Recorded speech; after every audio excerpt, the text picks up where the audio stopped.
I want to call this segment Overrated, Underrated. And how we're going to do this, we're going to talk about NFL draft prospects.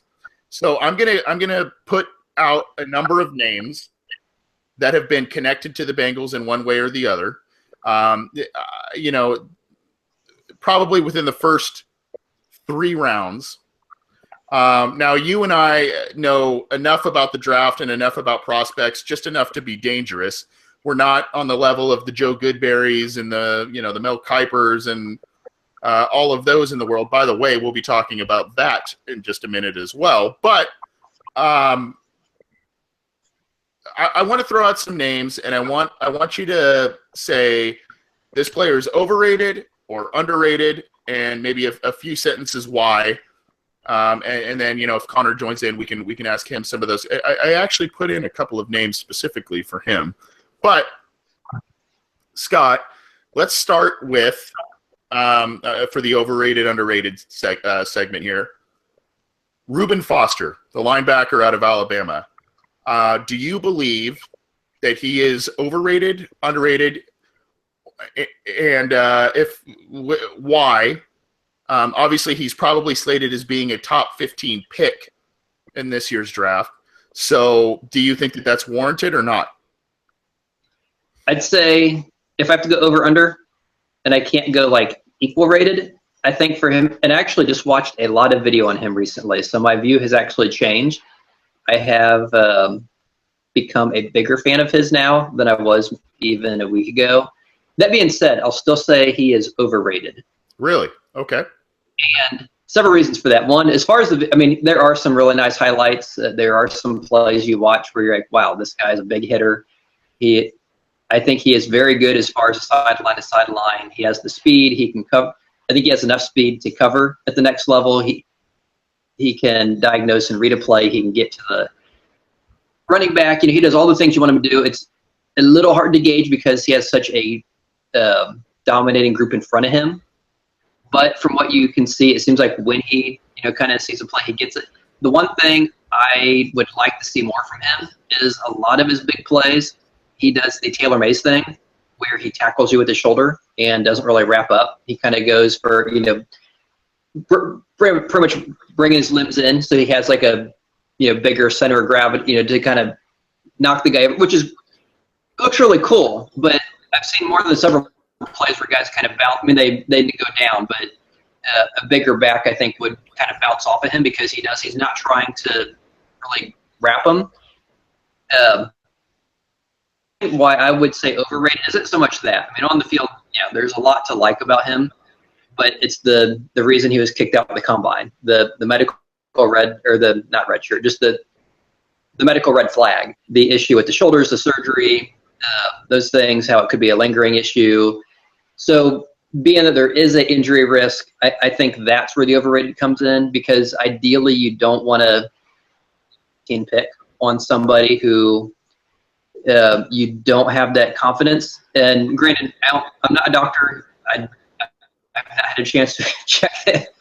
I assume you haven't either, so it's hard to say what the teams have done. What they saw at the pro day, but just based on that uncertainty, and kind of the same thing you had last year with the Jalen Smith and the kid from UCLA, Miles Jack. I mean, with those, I think theirs were bigger medical concerns, but I'd say that's the biggest problem would just be it'd be kind of, I don't know, it'd just be kind of hard for me to pull the trigger at 9, not having that medical certainty. Yeah, and obviously the Minter signing is something that something that makes linebacker a little bit less of a need for the team on some level, wherever the team may envision Reuben Foster playing for them. One player in, Scott, and I'm going to cheat. I'm going to say he's neither. I think that's exactly. I think he's a top 10, top 15 guy. I think he's physical. I think he is a guy that can, at some point, lead a defense. And there's really 2 schools of thought with the Bengals in their draft approach this year, and one of which is, which is admittedly I'm a little bit in this camp, is load up on the offense. Let's get some exciting skill guys. Let's put some more points on the board, and have some windfall in case, AJ Green gets hurt again, Tyler Eifert gets hurt again, the running backs aren't effective, that sort of thing. But on the other hand, the other school of thought is that, you look at it and you say, okay, what about having this nasty defense that is needed in the AFC North, and Foster next to Vontaze Burfict, and then you have Minter. It seems like a good idea on paper. The one aspect I worry about that makes him overrated is the fact that he played for Alabama, and we all know that Alabama's defense is absolutely stacked. There's every year they have a number of first-round, second-round talents. So is it kind of is it the parts that make the whole, or is it the whole that kind of makes the stars out of players? So that's the one thing I worry about. I want to welcome in Connor Howe, really just in time. Connor, for in case, because we didn't have a pre-production meeting, my friend.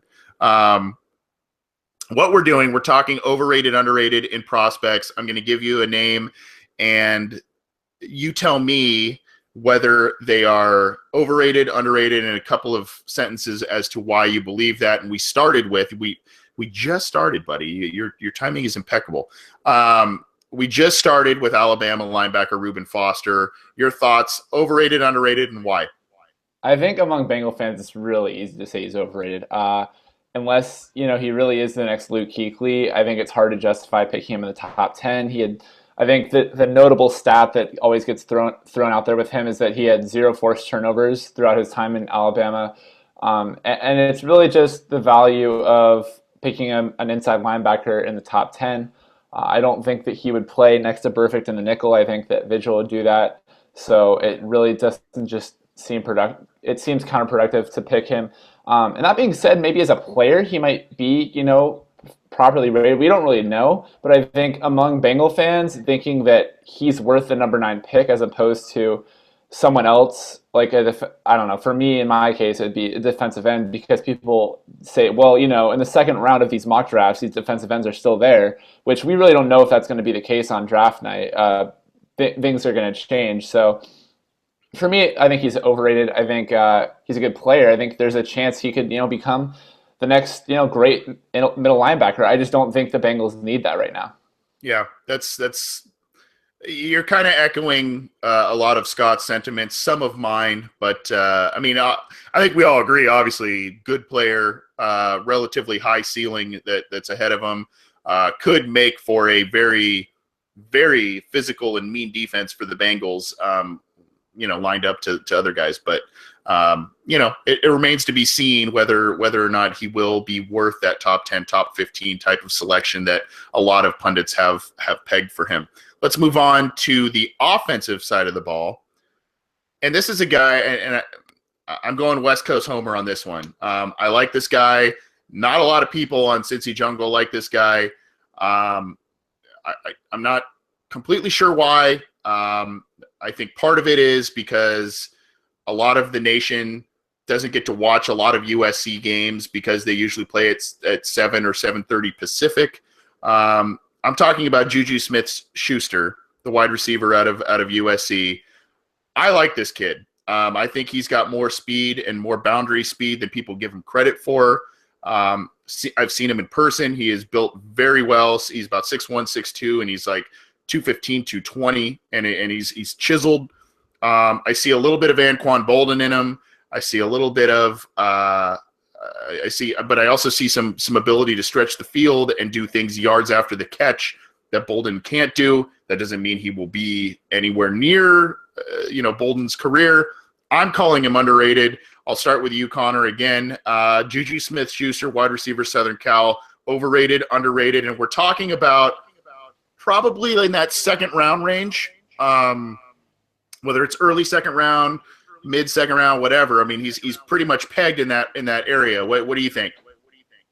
I think that, and I think it's probably going to be pretty easy. I think we're all going to kind of line up on most of these, but when you look at what Bengal fans are saying with him, I think it's easy to say that he's underrated. I think you made some good points with Juju. I'm not even going to try to say his name because I just can't talk today. But yeah, it is a tongue twister, isn't it? Yeah, I was just on the phone for like an hour, so I can't talk. But you're good. But the I think he fits what the Bengals look for in receivers, and I think it's easy for people to say, well, the Bengals need more speed, or the Bengals need more X, Y, or Z. When that might be the case, but when you look at the Bengals as a team, they operate in a very predictable way, and one of those ways is that they take, like, people talk about the Bengals having a mold at defensive end, but at receiver it is so obvious, way more obvious than the defensive end mold. Marvin Jones, Cody Core, they both were the exact same player pretty much if you just look at them on paper with their combine numbers and their measurements and their testing. And Mohamed Sanu was pretty close to them as well. AJ Green was he was a little bit of an exception because he's that superstar and he had a little bit more of everything, but they took him instead of Julio Jones when they could have easily taken Jones, but Green kind of fit more of that mold. All the receivers they're visiting are all 6'2". They all run near a 4.4 40. And so when you look at Smith-Schuster, I said it right that time. He's 6'1", but he's pretty much the same height. He has the same kind of arm length, the jumping ability, the speed. He's not a burner, but again, I think people overrate how fast Marvin Jones really was. He wasn't, this guy who instilled fear, so to speak, in the defenses. He just was a good player, and that's what the team is looking for. The team isn't looking for, we want speed. They're looking for, okay, we want a good player. And, maybe a John Ross could make sense. Maybe a Taywan Taylor, all of these small, quicker guys that fans seem to love. But when you look at what the Bengals want to do, he seems like a guy that would fit what they like. And so from that angle, I think it's really easy to say he's underrated because so many people just want something different, which for better or for worse isn't probably going to be what the Bengals do. They're probably going to shoot Josh Reynolds or someone along those lines. Yeah, and like you said, it's like you didn't even miss a beat, buddy. In our first segment, we talked about the Chris Smith trade, and we talked about how the Bengals like molds, certain physical molds at positions. You're very right about that, and they also their offense. And in their defense, every team has those types of things. Yeah, it's very rare that teams operate outside of what they try to do. Yeah, it's what they like in their system, and one of the things they like is yards after the catch. And if you don't like Smith-Schuster's speed, if you watch his tape, he's very good at taking a short route a long way, whether it's by breaking tackles, outrunning guys, that sort of thing, navigating through traffic. Scott, your thoughts on Smith-Schuster, overrated or underrated? I'm going to give a very quick answer, which is something you kind of alluded to earlier, since he is a West Coast USC guy who plays when most of us who have day jobs on the East Coast sleep. He is the one guy on the list I've not seen, so I'm just going to take a pass on him and say that's a West Coast thing. Okay, that's totally fair. And I'll tell you what, next week I'll ask you, and you do your homework. You have a homework assignment, young man. Okay, so what I will do then, is it going to be the same for John Ross for you, or have you watched a little more tape on him? I'd say Ross kind of reminds me of, and this is not a perfect analogy, but a Philip Dorsett or a T.Y. Hilton, kind of a smaller guy who was a speed guy, or even like a Tyler Lockett, one of those undersized guys that had flashed a lot of speed and people got really excited about. So I don't know. He obviously does some good things. He was very productive. It's hard to say how well that plays in the NFL. We've seen guys like Tavon Austin and some Missouri folks come in and not really do anything with it. And then you see guys like, Hilton come in. Obviously, he's been very, very good. So as far as where people are taking him, I'm just going to say overrated because I don't see him at and I'm a very big Mike Williams guy. I don't see him at the Mike Williams level. A good value at 9. So based on that, I would just say overrated. I'm going to agree with you, and I really like John Ross. Let me just preface it with that. I really like John Ross. What I worry about is if teams will drool over that 4.2 whatever speed that he ran at the combine and broke the 40-yard dash time. Granted, his production was there. He's not like for those of us that are a bit older, if you remember Troy Williamson, a guy that the Vikings took in the first round because he ran incredibly well at the combine, but he wasn't really a receiver. He didn't have any receiver skills. He was just kind of a runner. I don't think he's that. Obviously, I think he's got much more than that, and his statistics prove that against some pretty good competition in the Pac-12. I don't know that he's top 10. I think if you're talking about, if you know that his ceiling and he will reach his ceiling is Deshaun Jackson, then yeah, I think you take him. But I think at this point he is a little bit overrated. Your thoughts, Connor?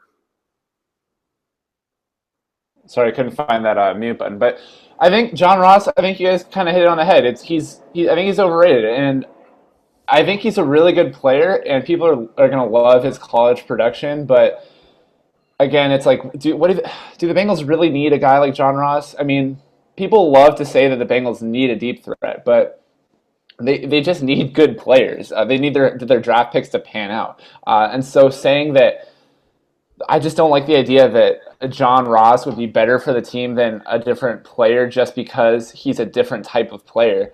And when you look at him, he's a really fun player to watch, super exciting guy.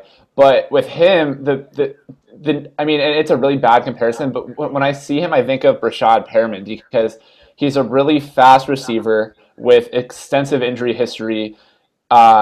And how does that play? I mean, the Bengals have just dealt with 2 season-ending injuries to rookies in back-to-back years, one of them being they already picked up Wahey after he got hurt. But then they had William Jackson get hurt, and Andrew Billings got hurt just to top that off. I mean, the Bengals seem like they want to win now. They really, I mean, I think a lot of people probably would counter that, but I really think the Bengals seem like they feel like they still want to win. And I don't mean that they want to sacrifice their future to win now, but I mean that they seem like they feel that they're still a contender in the AFC.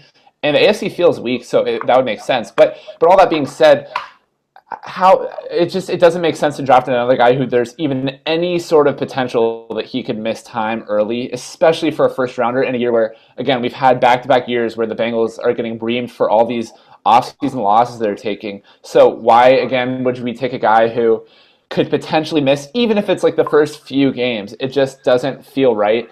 And then, and again, like with Brashad Perriman was like a super fun player to watch last year when he was on the field. He had a couple of amazing catches where it was like, oh my gosh, I really hope this guy can't. I mean, as a fan, I hope this guy can't get healthy. As a person, obviously, you hope the best for everyone. But Perriman, it's like, oh gosh, he scares me. I hope like that he doesn't figure things out in Baltimore, because if things go right for him, they're going to go really, really well. And that's the same thing with Ross. If things go right with him, he seems like a guy who is like a Dree Archer on steroids, a guy who run a 4.2 40 and actually play well. Chris Johnson in his prime, but just out receiver type of thing. Like, he has a high ceiling, but there's a lot of major question marks with him, and really with all the Washington players this year, with him and Budda Baker, and with the cornerback, I don't even remember. Like, all those guys seem, yeah, not King, but the other guy.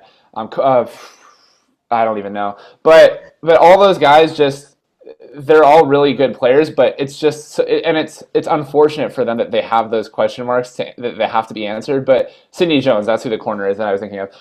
But all of those guys, again, it's just Bengal fans want to see the team make changes schematically. And I don't know how I feel either way about that, but I think people overrate him on the fact that they think that the team needs to change schematically, which is why they need to draft John Ross. Okay. So that's overrated, underrated, John Ross, wide receiver out of Washington. Now, guys, this is when things might get a little testy, a little difference of opinion here. Solomon Thomas, a consensus top 10 selection, the defensive lineman out of Stanford. He's a defensive end. He's a big guy, fits that mold that we talked about earlier of the defensive end that the Bengals like. But you almost wonder if he's more of a 3-4 defensive end. He might be able to kick into defensive tackle on passing downs and be able to disrupt there. A lot to like. To me, there are some questions as well. Scott, your thoughts on Stanford's Solomon Thomas? Are we saying over underrated as far as being a top 10 pick, or where exactly Top are we 10. playing? Top 10 pick, skill set, and if the Bengals take him at 9, if that's an overrated or underrated proposition. I'd say at 9, I'd say he's underrated. So I may disagree with you on that one. And part of the reason is I know he may not be the perfect fit. He's obviously not the speed guy. He's more of a bigger Geno Atkins, I think, as far as his role. He's, like you said, kind of that 3-4 defensive end, the guy who isn't going to be your Von Miller sprint around the edge, but he's not exactly, your big 330-pound nose tackle. He's kind of but he kind of plays everything in the middle. He's very good against the run. He can stand up to a double team. He's very good at penetrating inside. He's kind of I know a lot of people comp him to Aaron Donald, who I think fell to the number 12 overall because he was undersized. Thomas is undersized. I've seen mocks with Thomas as size 2. I don't know if that's going to happen, but I know a couple months ago when we first started mocking, mocks first started coming out, kind of on a regular basis, you saw Thomas right around the Bengals pick, and then after you had the combine, after you had the pro days, he kind of moved up and up and up. So if he were to fall to 9, I would say he is a good pick. And I think one thing, I guess for me, it's another thing too with him is that, yeah, he's not exactly what the Bengals need as far as, on the right side. I think they'd rather, the ideal person would be someone like a Mario Williams or a Julius Peppers when they first came out of college. He's not one of those guys, but it's hard to argue that the guy's obviously very productive, very good at what he does, very young, has a lot of upside. So for that, I would say if he was still there, and I also like him a lot better than some of the alternatives we're looking at that number 9 overall. So all those being said, I'd be very happy with the pick, so I'd say he's underrated. Okay. And now I will turn it over for you guys to shoot me down. Underrated for Scott. And I didn't even say anything, and you're saying I'm disagreeing with you. I didn't give my opinion yet, Scott. Connor, I just have a hunch. Yeah, you might be right. Connor, your thoughts on Solomon Thomas? Yeah, I really during this time of the season, I really like to read stuff where people challenge the perceptions or assumptions that people are making. And SB Nation's Stephen White, who was a retired defensive end who I think played for the Buccaneers for a while, he wrote a piece. The title, Solomon Thomas is the 2017 NFL Draft's most frustrating prospect, where basically he just looked at Solomon Thomas and criticized him. He basically said, this is what he does well, but there are a lot of questions with him. And some of that is him taking plays off. Some of it is, he gets these Aaron Donald comps, but you can't, there's a lot of lack of play, there's a lot of lack of effort plays. He can't finish very well. A lot of what people are projecting for him are really just that, is that they're projections. And he shot up the draft board, which is automatically a red flag for me. I mean, a lot of people were assuming that people had Derek Barnett above Solomon Thomas a couple of months ago. Mm-hmm. And then, the combine happens, draft buzz happens, groupthink happens, and all of a sudden now everyone is mocking him to the 49ers at 2 overall. And then there's also another piece that I really liked, which I want to plug, which is on Bolts from the Blue, which is SB Nation's Chargers blog. Kyle Posey wrote something called "There are 20 players worth a first-round pick. I compared them to cities." He basically compares a bunch of players to cities. And on his description of Solomon Thomas, he compared him to San Francisco, spoiler alert, where he basically just said that, it sounds great from afar, like the city of San Francisco, but Solomon Thomas, when you look, he gets wrecked inside against the run, doesn't win enough against on the edge as a pass rusher. He's a really high athlete, and he's going to be great, but you just don't know when that's going to be. And for me, everyone's loving Solomon Thomas. I love Solomon. I hope the Bengals pick Solomon Thomas, but I think people are very quick to just assume that things are going to click for him right away, whereas I think that it's going to take a little bit of time for him to really develop into the player that people are projecting him to become. And again, I would love to have Solomon Thomas, but I think we're playing overrated, underrated, and everyone loves him. So the question is he as good as everyone thinks he is? And I think the answer to that is probably no. Yeah, and I love your point about how he shot up draft boards late. When you saw, you could take mock drafts by whoever with a grain of salt, but when you saw some mock drafts coming up towards the end of the NFL regular season, when the draft order was kind of falling into place and all of that, Solomon Thomas initially was a second round. He was mocked. I saw early mocks where he was going to the Bengals in the second round, the top of the second round. And all of a sudden he had a good game in the bowl game. And all of a sudden now he's a top 10 guy. I look at it. I like the guy. I don't love him. I look at 2 years at Stanford, only 12 sacks, eight this last year. And you look at the game by game type of stuff this last year. Had 3.5 sacks in the first 3 games, and then had another good stretch of games against Washington State, Notre Dame, Colorado, Arizona. Really, the only good team in that group is Colorado.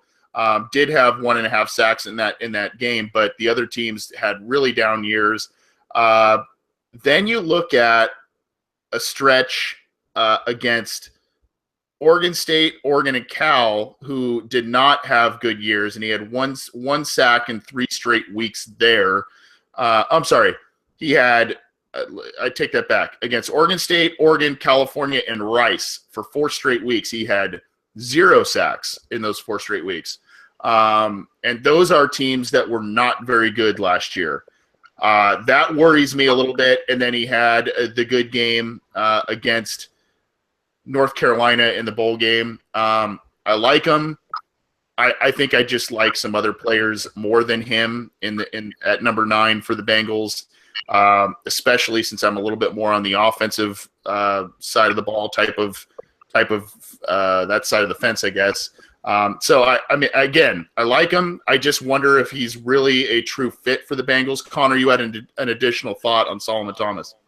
Yeah, I think it's also worth checking out on SBNation.com. We just posted like it was kind of a collective group piece, but it was 6 NFL draft predictions that will surprise you early. And I think I need to bring this up because I kind of doubled down on it. Earlier in the draft season, I said that Taco Charlton and Solomon Thomas, one of those 2 guys would be the Bengals draft pick. If it happens, I'm definitely be like, oh, I called that. But right now, it really doesn't feel like that's going to be the case. But I've kind of doubled down on the whole Solomon Thomas thing. I think I tweeted out a couple weeks ago, and I definitely still believe this. I think he's going to be last year's version of Andrew Billings, where everyone wants him on the Bengals. Every Bengals fan wants Solomon Thomas at 9. He's going to fall to them, and he's going to pass 9, and the Bengals aren't going to take him. And, maybe he becomes the Andrew Billings in that they take him later in the draft. But I think teams don't see in him what a lot of fans are projecting. And anyways, this thing I just plugged on SBNation.com, I wrote one of the top 3 edge rushers is going to fall out of the top 10, whether it's Myles Garrett, Jonathan Allen, Solomon Thomas. All of these draft nicks have, regardless of how far, and usually it's Jonathan Allen, the one that's now falling, before it was Solomon Thomas.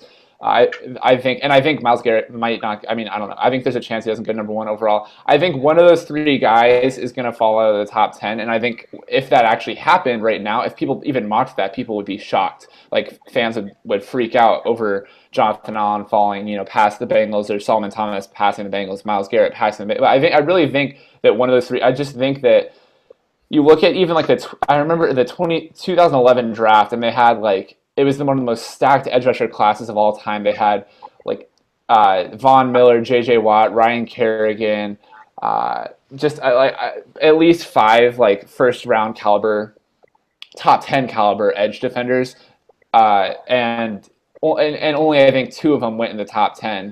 Even though J.J. Watt went 11 overall, I'm pretty sure.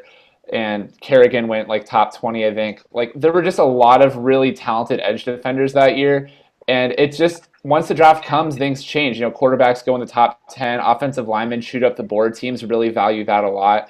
And running backs, sneak into the top. And there's just surprises. And I think that so many people are operating under this assumption that these guys are going to go exactly where they're getting mocked to. And I think people are in for an interesting realization, which happens on a yearly basis, where so-called fan favorite player, in this case maybe Solomon Thomas, falls out of the top 10, or wherever falls out of the first round maybe. I mean, not Tom. I don't think Tom's going to fall in the first round, but these guys are going to drop down the draft board, and people are going to be freaking out about how the Bengals are so stupid for not taking him. And we'll see if that's the case, if that actually happens. But I think it's interesting. It's a good point, and I mean, it happens every year.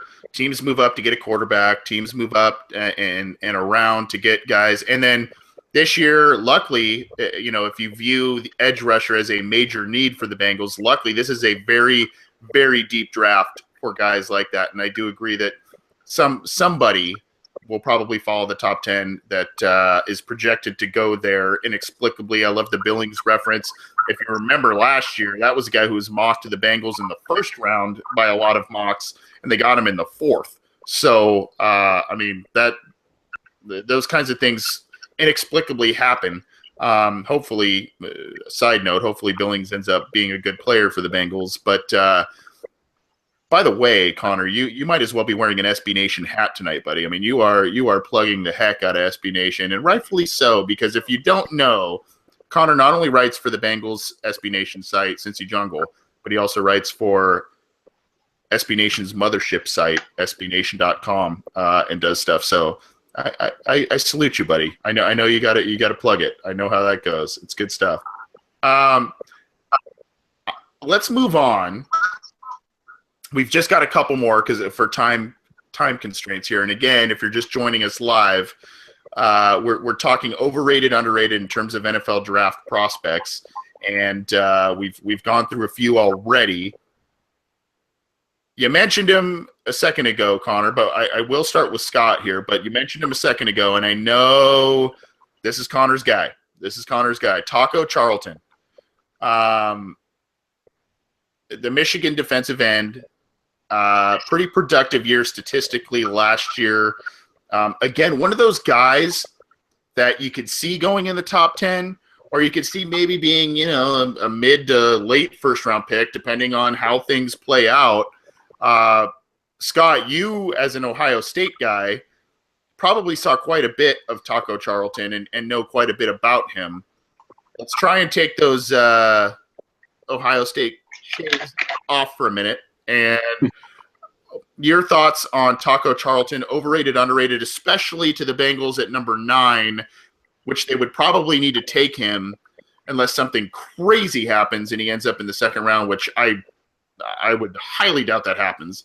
But your thoughts about him to the Bengals at number 9.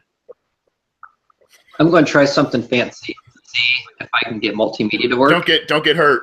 And oh my goodness! Wow! Oh my goodness! For those who can't, shots fired. Yeah, is that? First of all, is that a Etch-a-Sketch? No, it's one of my son's things that you have like a little magnetic pen. Okay. Well, first things first. I'm going to let you answer. That's if you're considering that multimedia, quote unquote. I don't know. Says the guy who doesn't have Twitter. Now I guess he does.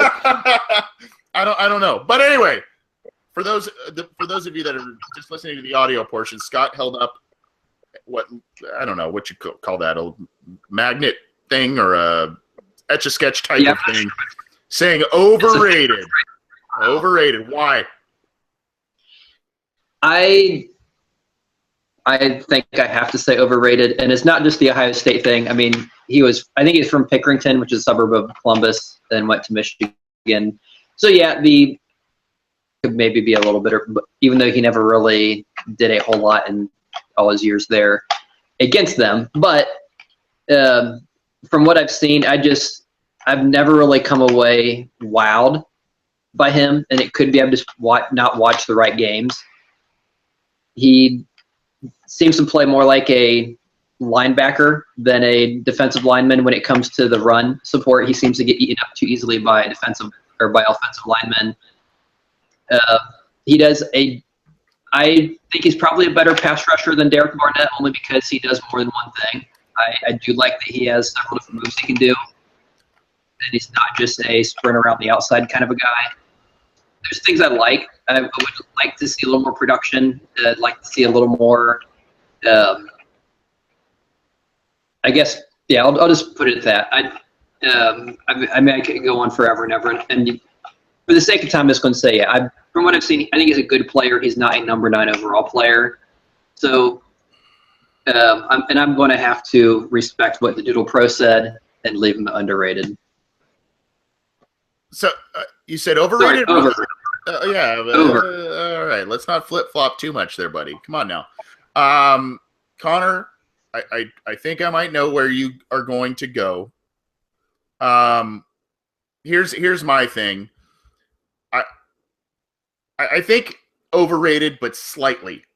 And I think it's just more of a value thing at number 9. I think he might be there at 12, 15, that sort of thing. So if the Bengals like him and want to move back, they could probably still get him there just because there are a slew of good pass rushers available in this draft, as I mentioned earlier. I will say this, and I don't want to spend a ton of time because I want to hear from Connor as well, but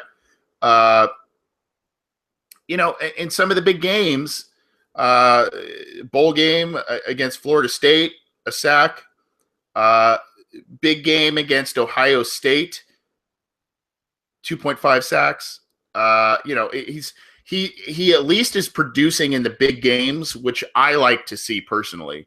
And I think that's the difference between he and Solomon Thomas for me. Obviously, two completely different players, even though they're both defensive linemen. That's kind of the difference for me. I think slightly overrated, just because I wouldn't like him at 9, but maybe if the Bengals move back a little bit, I wouldn't mind that pick. So that's my take. Connor, I don't want to steal your thunder, but I think I might know where you're going with this. Yeah, you probably do. I don't know. I think it's so hard for me to not say that he's underrated. I mean, you look at Bengal fans, and they really, I don't know if it really is having to do with Michigan or if it doesn't, but every Michigan player this year, Bengal fans hate, and I don't know why. I mean, Jabril Peppers, I think, got a lot of early praise that really felt just kind of out of place. But he's still a good player. Like he's gonna be a good football player. Taco Charlton, people hate Taco Charlton, and they say, well, the Bengals should trade back and then maybe get him at 20 something because again, it's like, oh, he in these mock drafts is going 20 something overall.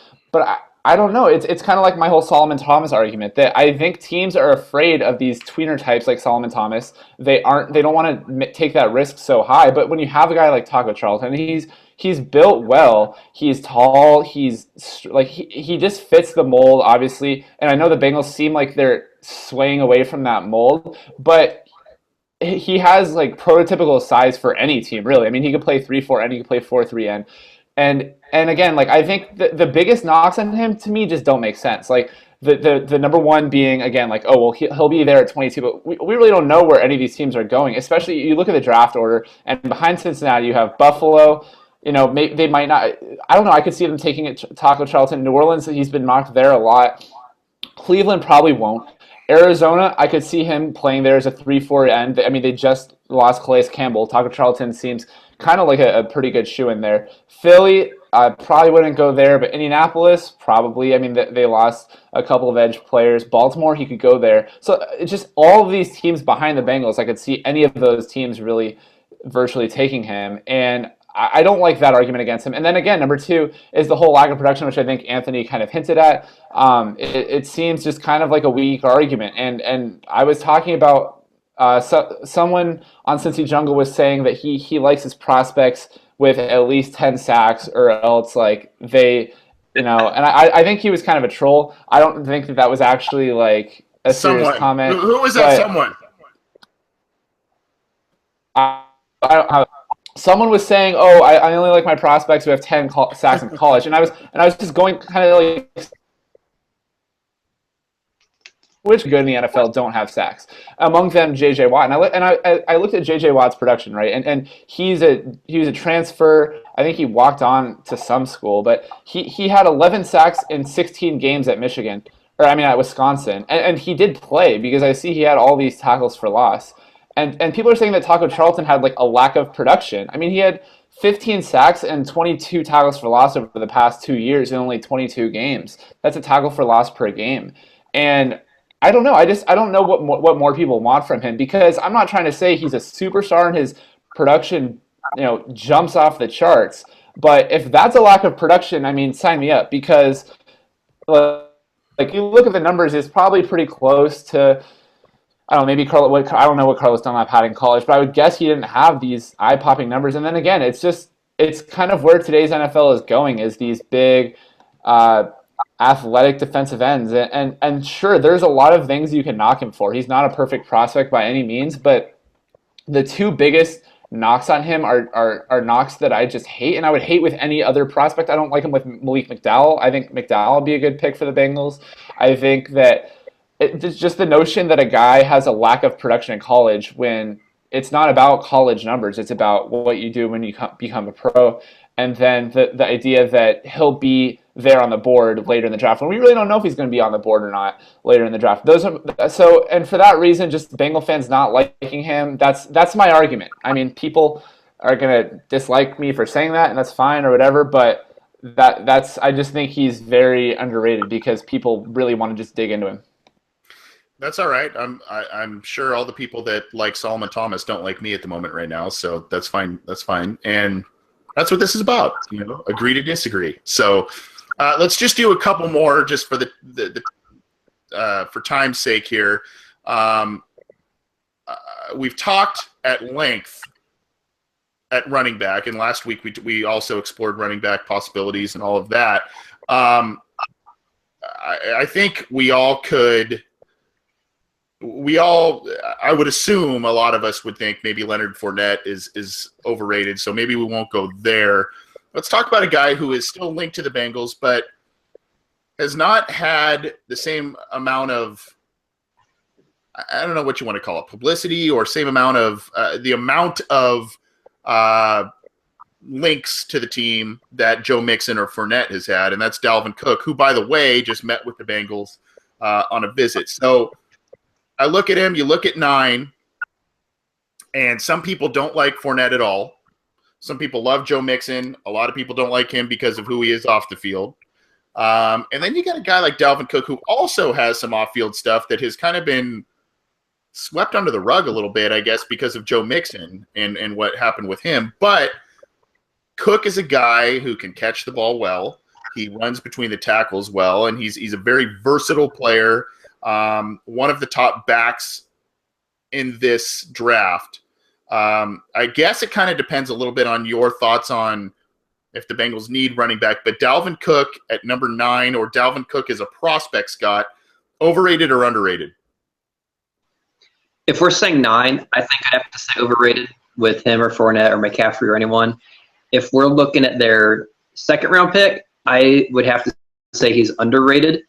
And he's a guy who I've seen fall down that far, or even farther in some mocks.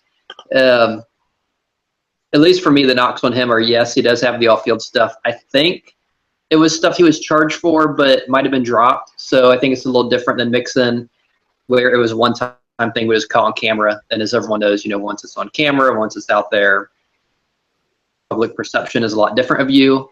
If it's just stuff that maybe happened when you were a college kid and, no one really knew about it.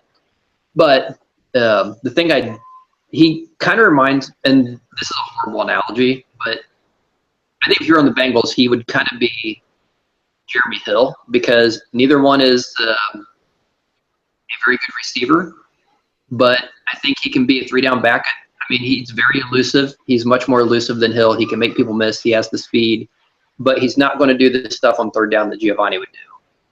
So I think if he were there in the second round, I'd be very tempted to take him because of all the things he can do. So I'm just going to say first round overrated, second round underrated.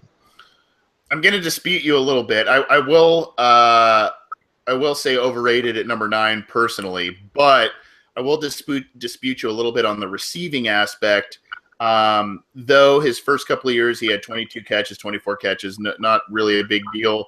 His last year in 2016, 33 catches, 488 yards, and a touchdown with nearly a 15 yards per catch average. The guy had over 2,200 yards from scrimmage, which is pretty impressive.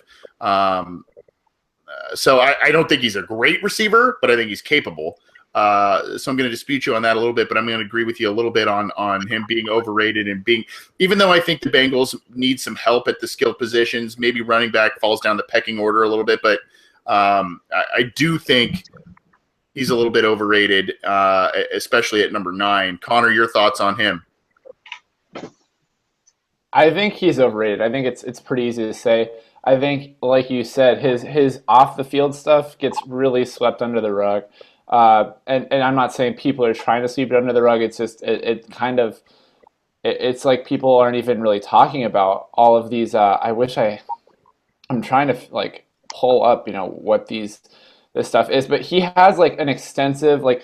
For me, the Mixon thing, and I'm not trying to like defend anyone here. I'm not trying to like talk about the degree of like badness, but and for Cook, the issue is that he has multiple things on his red flag list of incidents where that teams are going to be concerned with. And man, I really wish I had exactly what it is in front of me, but it is what it is. And it's also just you look at the Bengals, and again, it kind of goes back to the whole mold thing. They seem to want in Jeremy Hill. I think they're personally going to wait till probably like the 4th-ish round to take a running back, maybe later. I don't think they're going to try to draft a guy to compete with Jeremy Hill, and who knows, maybe they do. But it's just also Mixon. Not Mixon. Dalvin Cook. You look at the combine, and he just wasn't overly impressive. He ran a pretty similar 40 time to Leonard Fournette, who at the time was like insanely heavier. He did well at the bench and all this stuff, but I mean, I don't know. It's the arrests and the fumbles. It really has me spooked, and I guess I don't really have much else to say. I don't like the idea of a running back going super high, but I think he's overrated in the sense that fans really want the Bengals to take a second-round running back, and I think that Cook just doesn't really fit exactly what the Bengals are probably looking for. So in that case, he's probably overrated to me. Yeah, fair enough. And one of the issues that you're talking about was assault and battery issue in 2015 that was on his record among, I think, a couple of others. Good player, obviously some questions. And even though we're not going to talk about him, we still can't avoid the topic of Joe Mixon. A lot of people in the chat room, Greg L, Elbow Skeezy in the YouTube chat are talking about grab Mixon, do what you can to grab Mixon, especially in the top of the 2nd round, as opposed to Cook and Fournette, McCaffrey, all of those guys. There's obviously credence there. We've talked about it at length on this show. We won't go into it here, but some credence there, a lot of talent, a lot of trouble. Could be the same could be said about Cook as well. I think we're all kind of in the same boat there. Let's do one more before we move on, guys.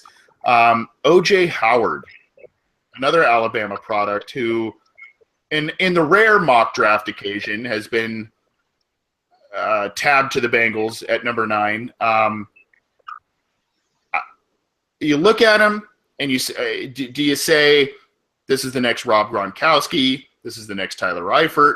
This is a guy who can change an offense. And, you look at Tyler Eifert's entering the last year of his contract, his rookie deal. He can't regularly stay healthy, unfortunately. When he's healthy, he's, a red zone, master. But just can't stay healthy. So even though he might not play a ton as a rookie, he still makes a lot of sense on paper to the Bengals at number 9. Scott, is O.J. Howard worth a tight end, worth the number 9 pick, even though he's very athletic, has a good skill set? Is he worth the number 9 overall pick? And or do you believe, just as a prospect, do you think he's overrated or underrated? I'd say the best thing about O.J. Howard is he has given me a chance to use this thing again.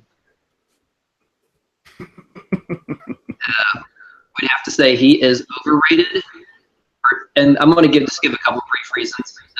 Especially overrated, I know a lot of people like to put him at number 9 with the Bengals as far as like a best player kind of a pick. That being said, he is someone who I think has definitely helped himself with a very good combine. He's obviously very big, strong, fast, tall. Kind of reminds me of Vernon Davis, who kind of came out of nowhere, had a great combine, and all of a sudden people were buzzing about him as a top 10 pick. I don't think he's quite the receiver and route runner as Davis is or was when he was coming out of college a decade ago. And whenever you watch the Alabama games. I think he's a solid blocker. And he looks like a man among boys when he's playing against defensive backs. But there's this, you just don't see outside of like the championship games, you just don't see a lot from him. There's just not, you're not watching the game thinking, wow, this guy is just phenomenal, or this guy's a great tight end. You don't see the stuff you see with folks like Tyler Eifert. You don't see the great hands, the great moves, the great, the things that a tight end does to get open and dominate. I think he could be a solid NFL tight end. He definitely has the physical attributes. I just don't see him as and I know people who love the combine and all the physical measurements. I think he's a great player. When you watch the film, you see that a team that didn't really have a lot of great passing options, and with a young quarterback, tight end is the quarterback's best friend. When you have a young, inexperienced quarterback, this Alabama had, they still don't use him. So to me, it tells them and plan to use him if you think he's that good. And for whatever reason, he just did not seem to put up the production. You don't watch him play and think, wow, this guy's great. I think he's being a little inflated because of the combine. So yeah, I'll just say overrated. I'm going to agree with you. I like him. I think he's very athletic. Again, I just think it's the Alabama effect. And I think that a lot of people see how successful Alabama is. And it's because they have a lot of talent, and a lot of talent like O.J. Howard. I wonder if he's truly the game changer. Is he the guy that has a ton of clay to mold, and he could be an all-pro and a future Hall of Fame guy that a lot of people think he could be? And I see the athleticism that points to that, but I don't see the college production. And I'm gonna point to a couple of people in the college ranks that he would probably be comparable to in terms of star tight ends and/or tight ends that were picked high. And I know this one's not going to be popular, but in 3 seasons at Oklahoma, Jermaine Gresham had 26 touchdown catches. Rob Gronkowski in 2 years at Arizona had, I believe, 16 touchdowns. And O.J. Howard in 4 years at Alabama had 7. So granted, Alabama has a lot of weapons. They had Amari Cooper when he was there, and get the ball to the wideouts a little bit more. But I don't see the big time production that warrants a top 10 pick. I like him. I think he's athletic. I think he could do a lot of things. I don't know what I want, I guess, out of a top 10 pick for the Bengals, especially coming off of a 6-win season. With a number 9 pick, you got to get a guy who's going to come in and play a lot right away, contribute right away. Doesn't necessarily need to start, but needs to get on the stat sheet, needs to get a significant amount of snaps. The Bengals just traditionally aren't a 2 tight end team. When they have a good tight end, whether it's Gresham and, I use the term good loosely there, but whether it's Gresham or Eifert, that's kind of their focal point in terms of getting the ball to a tight end. I don't know that their offense revolves around getting 2 tight ends out there and having an option to get either of those guys the ball. I see the value in looking into the crystal ball, if you will, and say, Eifert, like I said, can't stay healthy. Last year of his contract, maybe Howard's the guy who can stay healthy and develop for a year, and then he all of a sudden becomes a star. I'm just going to say he's a little bit overrated. Still like the guy a lot. Connor, your thoughts on O.J. Howard? I think this is probably the hardest one for me to decide on, but with me, I'm going to say overrated. And I hate to pull off the sweep like that, but with the Bengals, I think what people are really overlooking is C.J. Uzomah and even Tyler Kroft, but I think, I'm a big Andy Benoit guy, and Benoit really seemed to like Uzomah and thought he was a really really good number 2 tight end. I believe that Uzomah, should Tyler Eifert get hurt like so many people are worried about, should he leave the team via free agency or whatever, that he's a guy who, he might not be this next superstar. He's not going to be Eifert, but I don't think the Bengals are dependent on having a superstar tight end. And so I think he could be a good tight end, like a Jermaine Gresham level type of tight end. And that might, rub people the wrong way.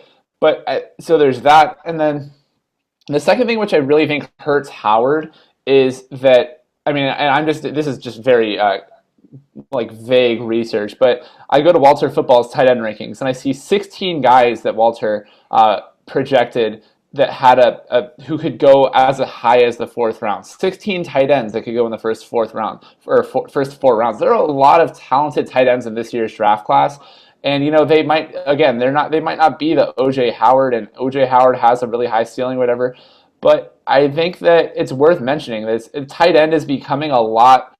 There are a lot more tight end prospects that are coming out who, the position has changed ever since Rob Gronkowski kind of revolutionized it with the Patriots. And I think nowadays people are, starting to grow into themselves and become these athletic tight ends and really, like, the next generation of players are looking at Rob Gronkowski and saying, I want to be the next Gronk. Because before that, people were saying, I want to be Antonio Gates, Tony Gonzalez, and those guys were great. But the position has changed even more where, Antonio or Gates and Gonzalez, I think, have the NFL tie right now for the record for the most touchdown catches for a tight end in a career, and it's, 100-something, whatever. And Gronk is almost already halfway there, or maybe more than halfway there in, like, 5 or 6 years, 7 years. And I just think that it's a really stacked crop, and it's going to hurt Howard because I don't think that the absolute, like you were saying, Anthony, dire need is there.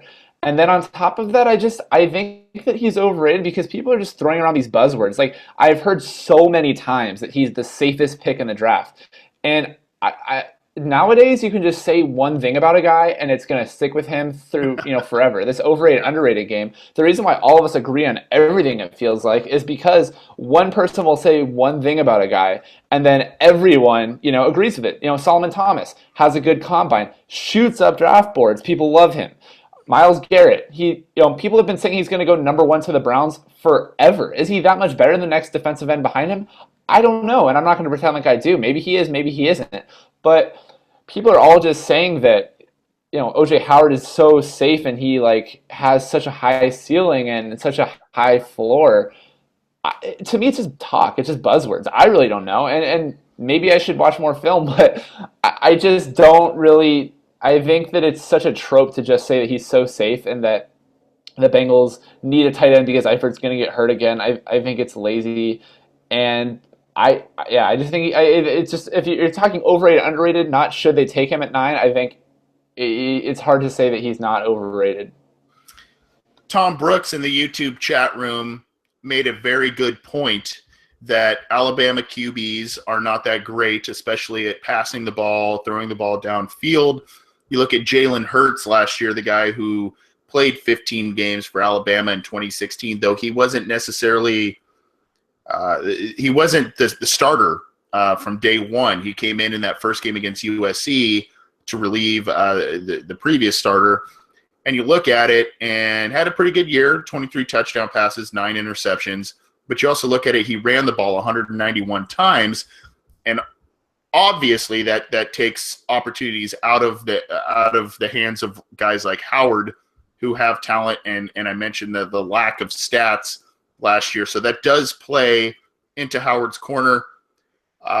Again, if we're talking about the Bengals, I think you made a number of good points there, Connor. I think we're talking I think a lot of people put the Patriots on a pedestal, rightfully so. And you look back a couple of years ago when Gronkowski and Hernandez were on the field together, and it was a great combination, especially because the Patriots don't really value, at least most of the time, don't highly value outside threats at wide receiver.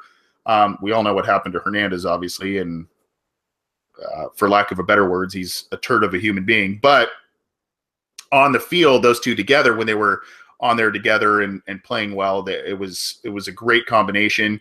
I think a lot of people in Bengals land want to see the same thing with like Eifert and Howard. And it makes sense if the Bengals don't invest a high pick in wide receiver this year. So, I see it. I think he's slightly overrated. I still think there is a high ceiling and a high floor, as you mentioned, Connor. I think he's a good prospect. I think he's safe. I don't know that he's the right fit for the Bengals at number 9, and I don't know that the hype is equivalent to the production and what we've seen so far from him. But good prospect nonetheless. All these guys are good prospects that we've talked about. Unfortunately, we can't get to so many others that we could just because of time constraints. Maybe we'll do this again with a couple of other guys that we didn't get to next week. I've had a lot of fun with this. This is good, and we've had some good interaction in the chat room on some of our takes on these guys. If you have a prospect you want us to talk about in terms of overrated, underrated, or what we think of them, you can get in touch with us on Twitter at BengalsOBI, via email, theobinsider@gmail.com. You can also leave comments on our YouTube chat. We're live on Cincy Jungle as well. Leave those in the comments there. You can download the show on iTunes and on SoundCloud, aside from those other platforms I mentioned. Guys, overrated, underrated was a lot of fun. Appreciate it, and we'll try and get to some more next week if we have time.